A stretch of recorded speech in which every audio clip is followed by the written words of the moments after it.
My name is Emily, I'm 35, and my husband cheated on me with my own stepsister while I funded his luxury lifestyle. Before I tell you how I used their own greed to dismantle their lives in a courtroom, let me know where you're watching from in the comments. It's funny how you can build an entire empire with your own two hands, brick by brick, blueprint by blueprint, and still miss the rot happening in your own foundation. For me, that foundation was my marriage. And the rot was my own family. My story doesn't start in a boardroom. It starts in the dirt. I was 22, working 80-hour weeks as a helper on construction sites. Not because I was some kind of workaholic, but because I was running from something, poverty. My dad bailed when I was 4, so it was just me and my mom in a one-bedroom apartment where the heat worked half the time. I watched her stretch every dollar until it screamed. That kind of childhood lights a fire under you. By 25, I'd learned enough trades to be dangerous: plumbing, basic electrical, framing, drywall. I saved every penny, taking night classes in business management. My buddies from the sites, Mia and Danielle, were in the same boat, skilled with their hands but tired of making other people rich. So at 27, we did something crazy. We pulled our savings, $17,000 each, which felt like $1 million back then, and launched our own contracting business from my garage. 3 folding tables, a coffee maker that shorted out every third use, and a dream bigger than the city skyline. We built our company on sweat and integrity. We started with handyman jobs, fixing leaky faucets and patching drywall, anything that paid the bills. We underbid a kitchen job for a lawyer named Jessica, a sharp, no-nonsense woman who graduated from Harvard. She liked our work but tore our contracts to shreds. "One lawsuit and you're toast," she said. That relationship became the legal bedrock that would later save my entire life. Within 5 years, our 3-woman operation had 32 employees, a real office downtown, and was clearing 7 figures annually. We had made it. I met Mark when the business was just starting to take off. He was handsome, confident, working in PR for a tech startup. He had this energy that made you believe he was going places. We got married a year later. The first few years were good. We were a team. I was expanding the business, and he was climbing the corporate ladder. We bought a house, in my name, pre-marriage, thank God. We traveled.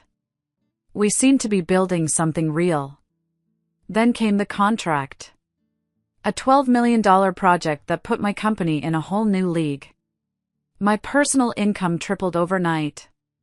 And that's when my husband started to change. It started small. Longer lunches with work friends. Then he started complaining about his job. His boss was toxic, his coworkers were jealous. He'd come home later and later, always with some excuse about networking happy hours. His ambition, the very thing that had attracted me to him, just evaporated.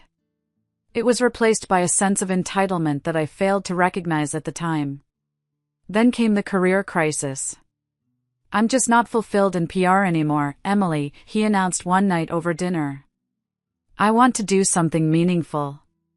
I supported him, of course. I told him to take his time, to explore his options while he still had a job. But he insisted he couldn't focus on his future while stuck in a toxic present. So he quit. His 2 months of soul-searching consisted of spa days and shopping trips funded by my Amex. Then he announced his grand plan, to become a personal stylist. I have to admit, it seemed plausible. He'd always dressed well. So, I invested. I paid $7,500 for an exclusive certification program. I shelled out another $15,000 for initial inventory and a website. I poured my support and my money into his new venture. The excitement lasted about 6 months. Then the complaints started again. The clients were too demanding. Building a business was harder than it looked. He started taking more me days to deal with the stress, while I was on site at 6 a.m. dealing with supply chain issues and managing an expanding team.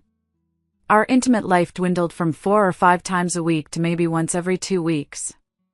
When I tried to talk about it, he'd snap, "God, is that all you think about? You're literally pressuring me right now." That's when my stepsister, Vanessa, started spending more time at our house. Vanessa was the golden child. My mom remarried when I was 10, and Vanessa was his daughter. She was always effortlessly popular, always praised, while I was the quiet, hardworking one in the background. I'd always felt a current of jealousy from her, but I'd tried to ignore it. I had even paid for her personal trainer certification a few years back when she was struggling. Mark found a new best friend in a guy named Greg, a twice-divorced leech who had mastered the art of living off alimony. Greg filled Mark's head with poison about knowing his worth and how a man should be provided for. Soon, Mark was taking weekend trips with Greg, all on my dime, coming back with a more arrogant attitude each time. Then Mark told me he'd landed a new styling client, an Instagram fitness influencer named Jamie who needed help with her brand. He started spending more and more time with Jamie. Their sessions always ran late. He'd come home smelling of a perfume that wasn't mine. I'm not stupid, but I don't make accusations without proof. So I watched, and I waited. The family dinners became unbearable. I'd catch these strange, fleeting glances between Mark and Vanessa. She'd make little digs at me, coated in fake sweetness. "Oh, Emily, you should really let Mark style you. Those work clothes are so practical." She said it with a smile, but her eyes were cold. The breaking point, the moment the ground fell out from under me, was on a Thursday afternoon. I came home early from a site visit, which never happened. As I walked in, I heard voices from the kitchen. It was Mark on the phone with his friend, Greg. And I heard the words that would change everything. "I just need to secure my exit strategy first," Mark said, his voice casual, like he was talking about the weather. "Make sure to get all the finances in order before I make a move. Jessica, my lawyer, says that in a divorce, I'm entitled to half of everything she's built since we got married. I just need to play the part of the supportive husband a little longer." My blood ran cold. I couldn't breathe. It felt like a punch to the gut, sucking all the air from my lungs. He wasn't just cheating. He was planning to leave me. And he was planning to take half of my company, the company I had bled for, the company I had built from nothing. For a moment, I just stood there, frozen in the hallway, the sound of his voice echoing in my ears.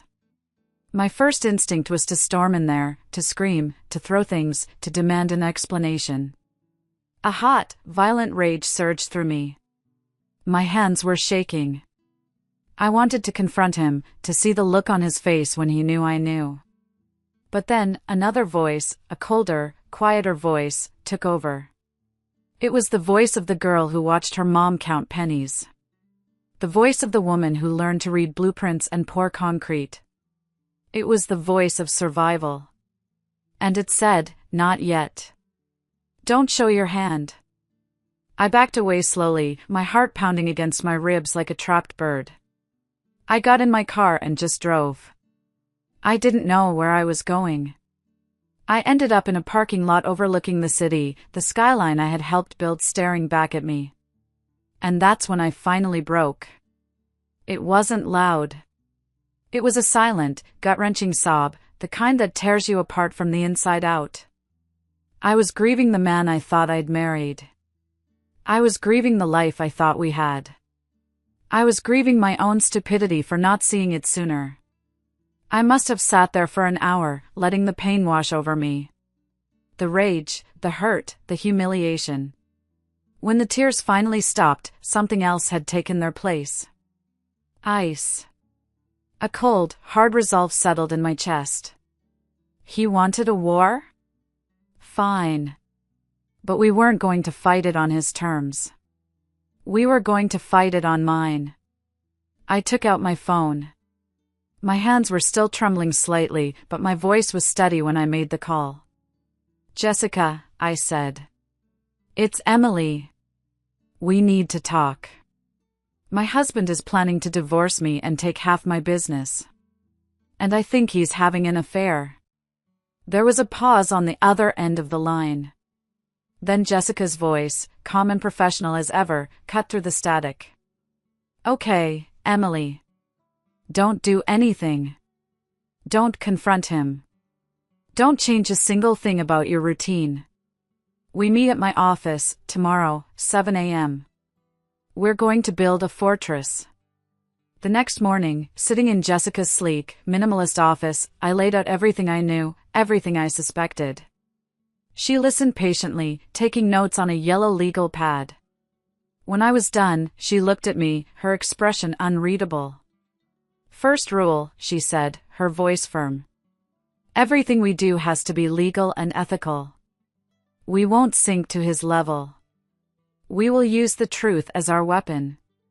Second, we need to document what's called constructive abandonment. We need to show a clear pattern of behavior that he has emotionally, financially, and physically checked out of this marriage." For the next 3 weeks, I lived a double life. To Mark, I was the same hardworking, slightly oblivious wife. But in reality, I was a detective in my own home. Following Jessica's advice, I installed legally compliant security cameras in the common areas of our house, the living room, the kitchen. Every night, I would back up the footage to a secure cloud account.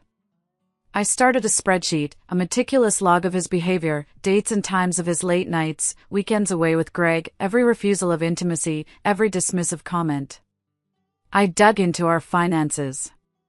I found the receipts. Over $7,000 in gifts purchased for Jamie over the last 3 months. Weekend getaways labeled as business development. The money trail was a roadmap of his deceit. I took pictures of everything.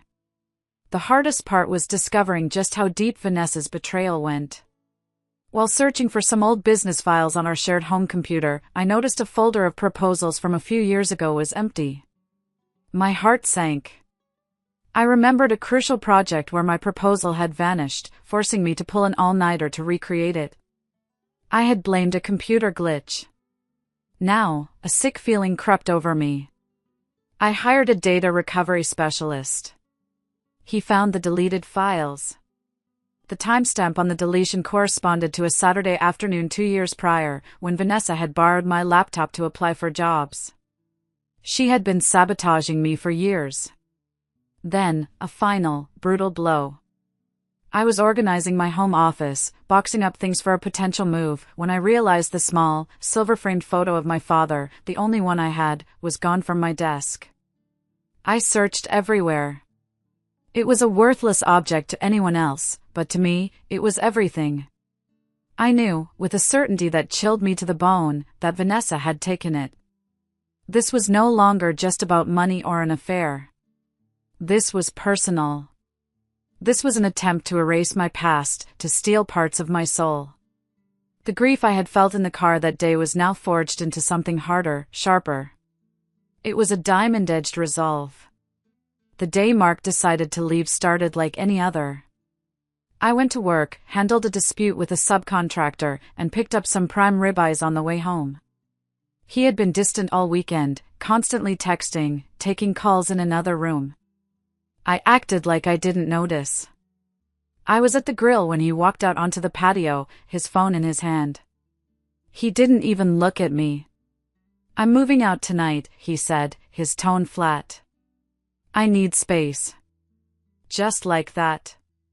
As casual as ordering coffee. I stopped flipping the steaks and looked at him. I felt strangely calm. The moment I had been dreading and preparing for was finally here. And instead of shock, I felt relief. "Where are you going?" I asked, my voice even. He sighed, as if I was being annoying. "Jamie's helping me out with a place to stay. She has a spare room." Jamie. Vanessa. The client he'd been sleeping with for months. The spare room was his bed, I was sure of it. "If that's what you want," I said, turning back to the steaks, which were now starting to burn. He looked surprised by how calm I was. He had expected me to beg, to cry, to make a scene. What he didn't know was that I had already mourned the end of our marriage. I was just attending the funeral.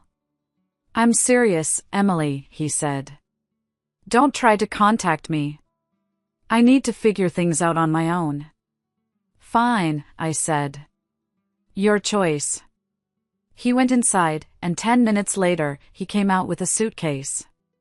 He grabbed the keys to his Range Rover, the one leased under my business, an $1,100 a month expense, and walked out. Just like that. 7 years, gone. I saved what I could of the dinner, ate alone at our massive kitchen table, and let the silence of the house settle around me. Then, I pulled out my phone. The plan Jessica and I had prepared was now active. My first text was to her. He just left. It's time. Her response was immediate.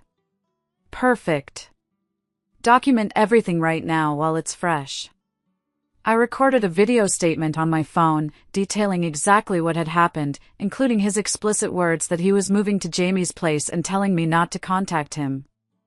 I backed up all the security footage showing him packing and leaving voluntarily. The next morning, Jessica arrived at my house with the already prepared divorce filing. We added the final details about his departure. We filed the papers that morning. With the legal process in motion, it was time to secure the perimeter. First, his supplementary Amex Platinum, the card he used to fund his business. I called the concierge line directly. I need to cancel a supplementary card immediately. 5 minutes. Done. His Visa Black Card. Same deal. Click. Gone.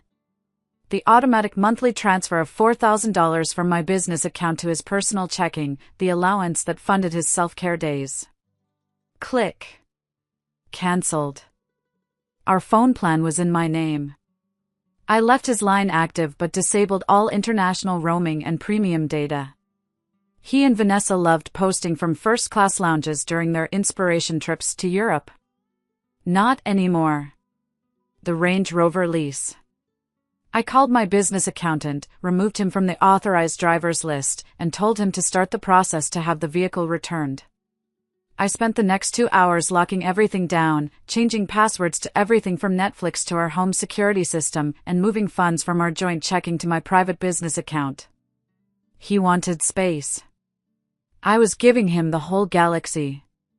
3 days of glorious, uninterrupted silence followed. I changed the locks on the house. I boxed up all of Mark's belongings neatly. I cleared our bathroom of his dozens of expensive products. For the first time in years, I felt like I could breathe in my own home. I started hitting the gym every morning before work, meal prepping instead of ordering takeout.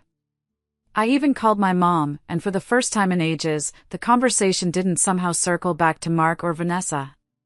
Then, Thursday night rolled around. I was on a call with a client when someone started pounding on my front door. The security camera showed Mark, looking frantic. His hair was a mess. The Range Rover was nowhere in sight. I opened the door but stayed in the doorway, blocking his entry. The process server Jessica had on standby was sitting in an unmarked car down the street, waiting for my text. My card was declined, he blurted out, skipping any greeting. The Amex. At dinner with Jamie. It was freaking humiliating. I cancelled it, I said calmly. He stared at me as if I'd grown a second head. Why would you do that? You can't just cut me off. We're married. That's my money, too. You moved out, Mark, I explained simply. You told me not to contact you. You are no longer part of my household, so you no longer have access to household expenses. He started to fake cry, a pathetic, sniffling performance. You can't do this to me. Half of everything is mine. My lawyer is going to destroy you. I sent a quick text to the process server. He's here. Come now. About that, I said, my voice dropping. I already filed for divorce. His face went from angry to shocked. You what? You can't do that. I was just taking a break. I just needed some space.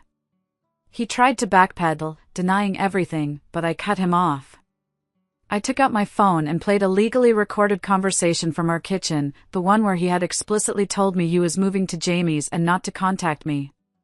I then showed him the timeline I had created, documenting his systematic withdrawal from our marriage over months. Everything is documented, Mark, I said, my voice like steel. Legally and ethically. Before he could respond, a calm, professional-looking man walked up the driveway and handed him a thick envelope. Mark Wilson? You've been served. He ripped open the divorce papers, his hands shaking, frantically scanning the pages. He finally understood. This wasn't going according to his playbook. He wasn't in control. You'll regret this, he snapped, the tears magically disappearing. I'll take half of everything. I made you. Without me, you'd still be in a garage. I just watched him, this man I once loved, now just a stranger throwing a tantrum on my porch.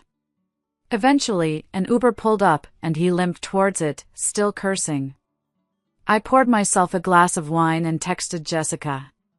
Papers served. Meltdown complete. Her response was succinct, perfect. Now, we wait for the counterattack. And it came, fast and furious. The next few months were a circus. Mark's attorney sent a formal letter demanding immediate temporary spousal support of $12,000 a month, plus continued use of the Range Rover. It denied all claims of cheating and claimed Mark had left because of my emotional neglect and controlling behavior. Jessica laughed when I forwarded it to her. They're fishing, she said. They've got nothing. She drafted a response that legally and politely told them to go pound sand. Then came the social media campaign. Mark updated his Instagram bio to healing from trauma and started posting vague quotes about financial abuse. He and Vanessa even had the audacity to start a GoFundMe titled Escaping a Controlling Spouse, with a goal of $50,000. It raised $237 before Jessica's cease and desist letter, which included evidence of his voluntary departure and lavish spending, got it taken down. They posted negative reviews of my business online, from fake accounts, claiming we overcharged and used substandard materials. Jessica had them removed within 24 hours. They sent his mother to my office, crying and begging me to fix things with her son. I gently reminded her that her son had chosen to move in with another woman. She left without another word. Vanessa spread rumors through our family that I was mentally unstable, that the stress of the business had made me lose it. Meanwhile, I was rebuilding. I reconnected with Mia and Danielle, with friends Mark had isolated me from. My company landed 2 major new clients, partly because I was fully focused for the first time in years. I started a side project I'd always dreamed of, restoring a classic Dodge Charger I'd bought for cheap. Mark had always called it a waste of time and garage space. Now, my time was my own again. The day they came to collect his things was a spectacle. Mark showed up with Vanessa. He stood awkwardly in the foyer while she stormed through the house, trying to claim things that weren't hers. "You're keeping that painting?" she snapped, pointing at a piece of art in the living room. "I picked that out." "You have no taste without him." "Yes," I replied calmly. "You picked it out." "With my credit card. From an artist I introduced you to." She tried to claim my Rolex watch was a gift from her to me, through Mark. I shut that down immediately. "No, Vanessa. It was a gift from my business partners when we landed the Westbrook contract. I have the card they signed." The best part was watching them try to fit all of his designer clothes, boxes of useless gadgets, and gym equipment into Vanessa's tiny Tesla Model 3. It was like watching a clown car in reverse. "The Range Rover would have been useful today," I commented dryly as they struggled. Vanessa shot me a look that could kill. They had to call an Uber XL for the overflow. As they finally drove away, Jessica, who had come over to act as my witness, turned to me. "You dodged a bullet, my friend," she said. "No," I replied. "I dodged a missile." The court date finally arrived. 6 months of back and forth, of ridiculous demands and baseless accusations, all came down to this day. Mark and Vanessa showed up in conservative outfits, trying to look like a victimized couple. Their attorney, Bradley, opened with a dramatic monologue about my financial control, my emotional neglect, and how Mark had sacrificed his own career to support my business. He demanded half the business value, the house, and ongoing spousal support. Then, it was Jessica's turn. She was methodical, unemotional, and devastating. She didn't raise her voice. She just presented the facts. She started by submitting the business formation documents, showing the company was created and incorporated 3 years before I even met Mark. She presented the growth charts, bank statements, and my 80-hour workweek schedules that proved my sweat, not his occasional presence at a client dinner, had built this empire. When Mark took the stand and claimed he'd worked tirelessly alongside me, Jessica simply presented his employment records at his PR firm during those exact years, proving he wasn't involved. The judge was not impressed. Then, Jessica moved on to the affair. She had all the evidence submitted as exhibits. She didn't need theatrics. She just read them into the record, her voice clear and steady. Your Honor, Exhibit D. A text from Ms. Vanessa Reynolds to Mr. Mark Wilson, dated June 12th, can't wait for our styling session tonight. Wear that blue shirt Emily hates. Exhibit E. A credit card statement from Mr. Wilson's supplementary card, showing a $700 charge at a boutique hotel, categorized as business development. The final blow was the text exchange where they discussed the divorce strategy. As Jessica read Vanessa's words aloud, you just have to convince them you were an equal partner. Talk about all the networking you did. They'll buy it. You deserve half of what that workaholic has. A gasp went through the courtroom. Vanessa, sitting in the front row, went pale. Mark just stared at his hands. The judge's final ruling was swift and brutal. He found Mark's claims to be particularly unsupported by evidence and bordering on perjury. The prenuptial agreement I'd insisted on was upheld perfectly. The business remained 100% mine. The house stayed mine. No ongoing support. Mark was awarded a one-time settlement that was barely 5% of what he had demanded. As the judge read the ruling, the look on Mark's face was, as the commercials say, priceless. After court, I overheard him in a hushed, frantic conversation with Vanessa. Apparently, supporting his lifestyle wasn't in her budget after all. I sold the house the next month. It had too many ghosts. I bought a modern loft downtown, walking distance to my office. My business is thriving. Life is better than I could have imagined. I was free. Then, 3 weeks ago, my doorbell rang late on a Tuesday night. I checked the security camera. It was Mark. Alone. He looked different. No designer clothes, no arrogant smirk. He just looked defeated. I opened the door but stayed in the doorway. What do you want, Mark? I need help, he said quietly. Vanessa and I broke up. She kicked me out. The settlement money, it's gone. He told me a story about bad investments Hannah had recommended, about trying to keep up a lifestyle he couldn't afford. I'm staying with a friend, but he wants me out by next week. I've got a job interview at Nordstrom. I have nowhere to go. Then came the pitch. I made a mistake, Emily. A terrible mistake. I see that now. I know what I threw away. We could try again. I almost laughed. A hollow, empty sound. No, Mark, I said simply. That's not happening. Then can you at least loan me some money? Just until I get back on my feet? I looked at him standing there, the man who had tried to ruin me, who had conspired with my own family to take everything I had built, now begging for a handout on my doorstep. Mark, I said, my voice quiet but firm. You told me you wanted space and independence. You've got it. Good luck with your interview. I started to close the door. You're really going to leave me with nothing? He asked, his voice cracking with disbelief. I stopped and opened the door slightly, looking him dead in the eye. No, Mark. You left yourself with nothing. I'm just respecting your choice. Then I closed the door for good. Sometimes, I think about the years I invested in someone who could throw it all away so easily. But then I look around at the life I've built, at the peace I've found, at the classic Charger sitting in my garage that I restored with my own 2 hands. The best revenge isn't loud. It's living well. It's letting people face the natural consequences of their own choices. He wanted out. I just gave him exactly what he asked for. And, the funny thing is, my new project manager is fantastic. He's the most qualified person I interviewed, with an incredible vision for the company.